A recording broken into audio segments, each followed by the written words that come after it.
Nós entendemos já o que é a sociologia, como a sociologia surgiu, só que é importante a gente saber que existem outras formas de conhecimento além do conhecimento científico. Então, hoje a gente vai pensar um pouquinho sobre as 4 diferentes formas de conhecimento. Para começar, é importante a gente lembrar que produzir conhecimento é uma característica das sociedades humanas, é uma característica dos seres humanos buscarem sempre compreender os fenômenos que ocorrem no seu dia a dia, de modo a encontrar soluções para resolver os seus problemas cotidianos. E eu não estou nem falando nada de super diferenciado, assim, estou falando dos nossos problemas mais básicos, como a própria sobrevivência, né? Alimentação, abrigo, e com isso vão surgindo outros problemas, outras questões que a gente precisa experienciar, descobrir e adquirir conhecimento para garantir nossa sobrevivência.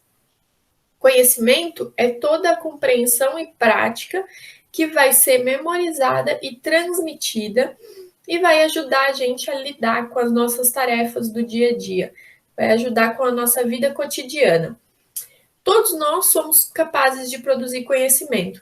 Sempre falo em sala de aula que todo mundo sabe alguma coisa de alguma coisa, né? Porque é impossível que a gente não tenha nenhum conhecimento, que a gente não produza ou reproduza nenhuma forma de conhecimento.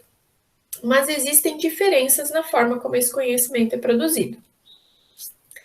A gente tem como primeira forma elementar de conhecimento o conhecimento religioso, que é aquele conhecimento que discute sobre o sentido da vida, ou sobre como proceder, né, fundamentado numa crença em um Deus, em vários deuses, espíritos, entidades superiores.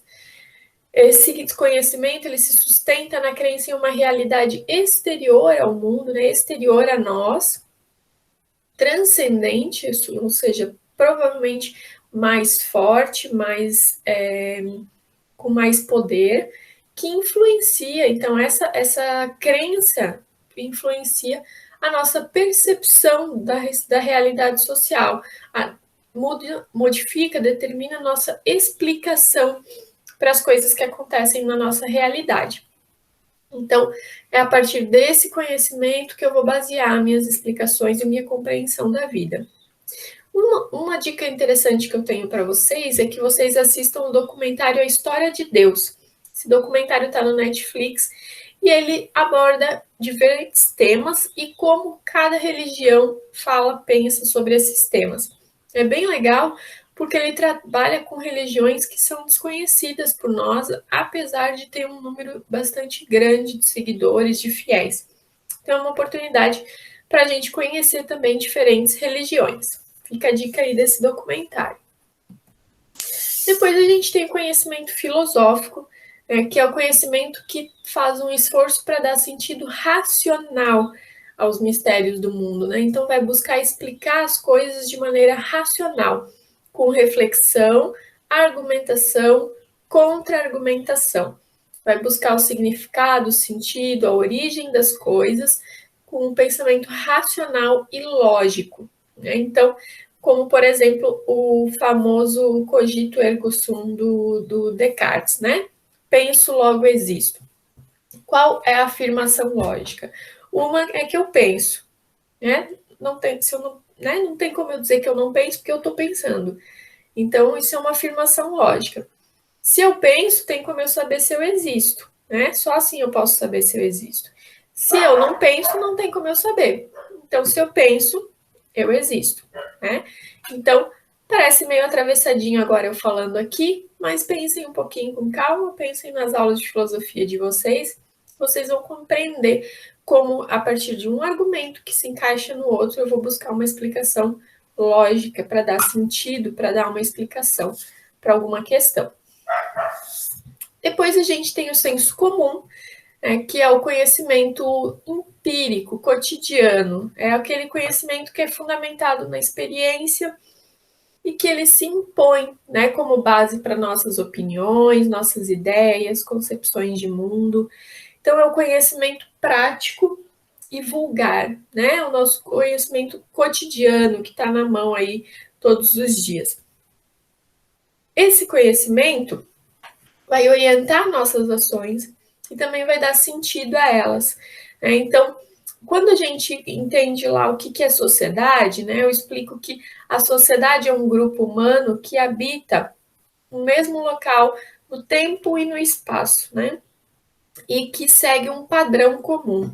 Então, esse padrão comum é o que leva ao senso comum, né? Nós temos atividades semelhantes, nos alimentamos de maneira semelhante, nos abrigamos de maneira semelhante, isso gera informações sobre o que é certo, o que é errado, sobre o que é adequado, sobre o que é bonito, sobre o que é feio, gera um padrão comum de compreensão de mundo, né?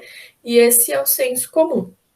Então, a gente vai, esse senso comum, ele vai passando para nós na nossa experiência cotidiana e também no nosso processo de socialização, que é o processo de aprendizado de como conviver em sociedade. É algo que começa logo que a gente nasce, às vezes até antes, né? E segue por toda a nossa vida. É um aprendizado constante sobre como nos comportar em sociedade. Então, esse conhecimento de senso comum, ele é o que tem mais força, o que mais rege as nossas ações cotidianas. Depois a gente tem o conhecimento científico. O conhecimento científico, ele vai buscar explicar os fenômenos naturais e sociais, como seria o caso da sociologia, aplicando um método. Então, a gente vai utilizar um método específico de investigação para organizar as informações e buscar fazer análises que nos levem a determinadas conclusões. Então, uma das características mais importantes em relação ao senso comum é o fato de que a ciência, ela elabora teorias, então ela não olha só para a prática, só para o dia a dia. Ela vai buscar também informações no cotidiano, nas nossas rotinas.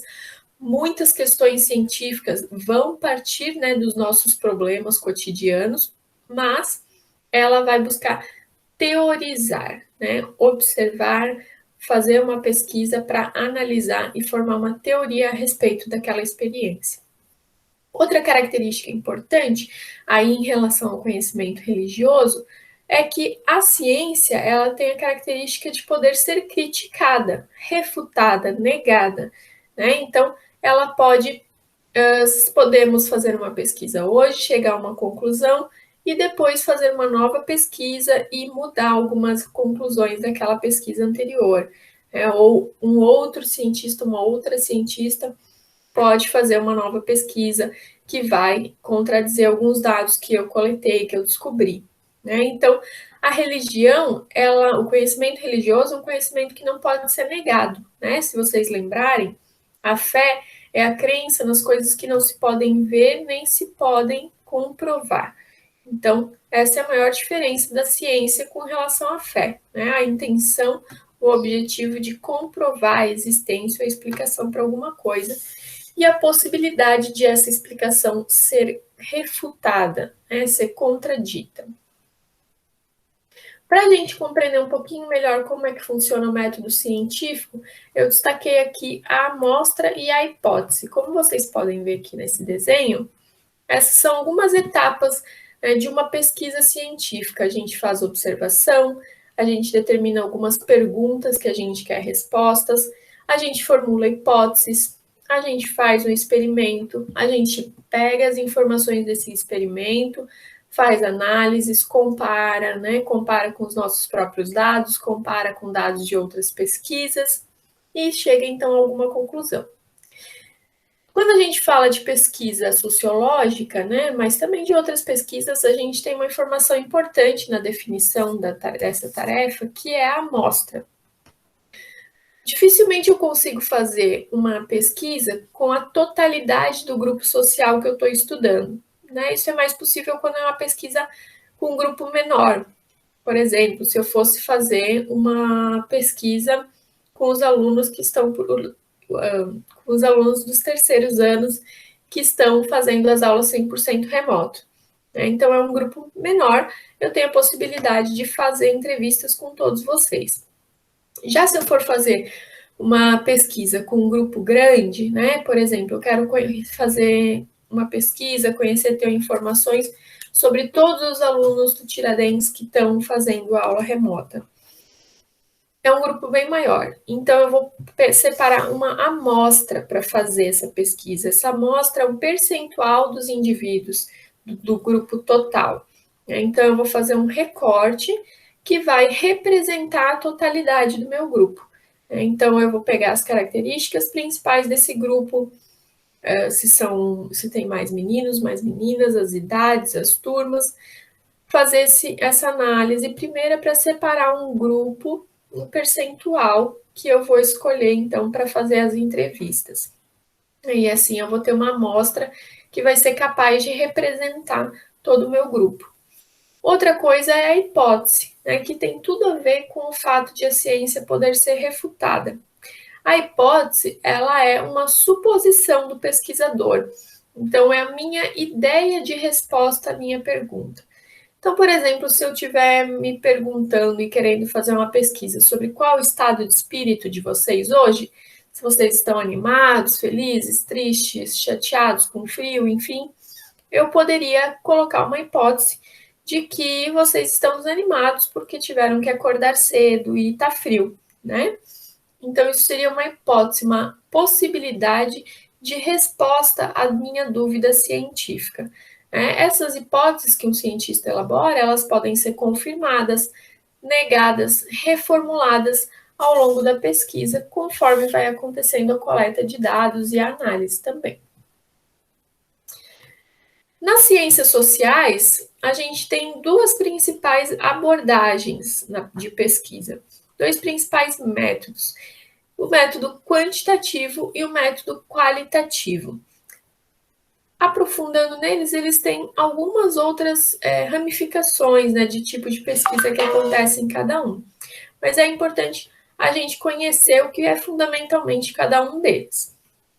Então, a pesquisa quantitativa, ela vai falar de quantidade, né? Quantitativa, quantidade. Ela vai pegar uma amostra representativa do universo pesquisado, como eu expliquei, né? O que é a amostra, e com base em dados numéricos, dados estatísticos, a gente vai fazer essa pesquisa, vai procurar essa análise. Esses dados numéricos, eles podem ser obtidos por meio de aplicação de questionários com perguntas objetivas e de múltipla escolha. Então, se eu quiser saber como vocês estão se sentindo hoje, eu vou fazer essa pergunta e vou colocar alternativas para que vocês possam assinalar, né? Então, eu vou fazer uma contagem de quantas pessoas responderam tal coisa, quantas responderam outra coisa, relacionar as respostas de vocês. Outro tipo de pesquisa que é feita dessa maneira é pesquisa de intenção de voto. Né? A gente pergunta em quem que as pessoas pretendem votar para prefeito. Mostra um disco para elas em que os nomes dos candidatos estão distribuídos, né, ali de maneira que não estejam a anterior ao outro para chamar mais atenção, né? A pessoa aponta em quem ela vai votar.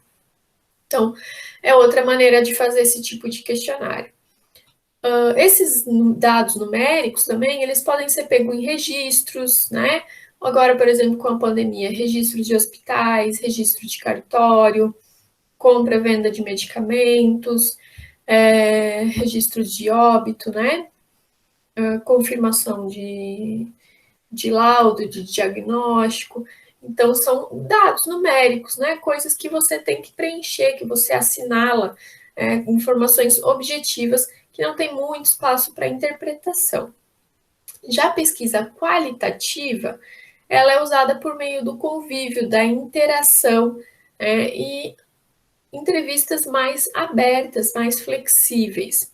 Então, a gente, por meio dessa convivência, vai buscar compreender o modo de agir, de pensar do grupo social que está sendo estudado. Esses calendários, essas entrevistas mais flexíveis, seriam o que a gente chama de entrevista aberta. Então, em vez de eu perguntar para vocês como vocês estão se sentindo hoje e dar opções para vocês assinalarem, eu perguntaria como vocês estão se sentindo hoje e deixaria em aberto para que vocês me respondessem. Então, é um tipo de pesquisa mais subjetiva, né? Me dá informações mais complexas sobre os sentimentos, sobre as crenças, os valores das pessoas. Então, você vai relatar para mim o que você está sentindo e eu vou ter que interpretar, né, de acordo com outros dados que eu tiver para minha pesquisa, o que isso significa, o que significa o que você está me falando. Diferente da pesquisa quantitativa, que eu teria um dado bem objetivo ali para fazer um cálculo numérico, um dado estatístico daquela informação. Para a gente compreender um pouquinho melhor, eu coloquei aqui um quadrinho que mostra para a gente como seriam as explicações sobre a morte em cada um desses tipos de conhecimento. Né? O conhecimento religioso vai explicar a morte como a vontade de Deus, né? A vontade de alguém, de um plano, de um espírito superior. A filosofia vai buscar através da lógica, né? Lembrem da argumentação racional, explicar então o que é a morte, é a oposição à vida, se a vida é a consciência, a morte é o cessar da consciência. O conhecimento do senso comum vai trazer explicações cotidianas, rotineiras, dentro do que está na nossa base de conhecimento, né? Então, ele morreu porque é velho, ele caiu, sofreu um acidente, ele bebia, ele fumava. E a ciência vai então procurar uma explicação baseada num método, numa pesquisa científica, numa teoria já elaborada. Então, é uma morte clínica, é uma morte cerebral, é uma parada cardíaca irreversível, vai ter um diagnóstico, um laudo, né, para dar essa explicação para a morte. Como nós falamos, então, existem diferentes tipos de conhecimento, né? Todos eles são importantes, estão na nossa vida cotidiana. Porém, o que a gente mais utiliza é o conhecimento do senso comum, que está na nossa vida cotidiana, né? O nosso conhecimento empírico é o que a gente coloca em prática todos os dias, aprende e repassa, né? Entre as gerações. E a sociologia é o conhecimento científico, é aquele conhecimento que não aceita as informações dadas, né? Que busca questionar, que busca explicações mais metódicas, mais concretas para as coisas como elas acontecem.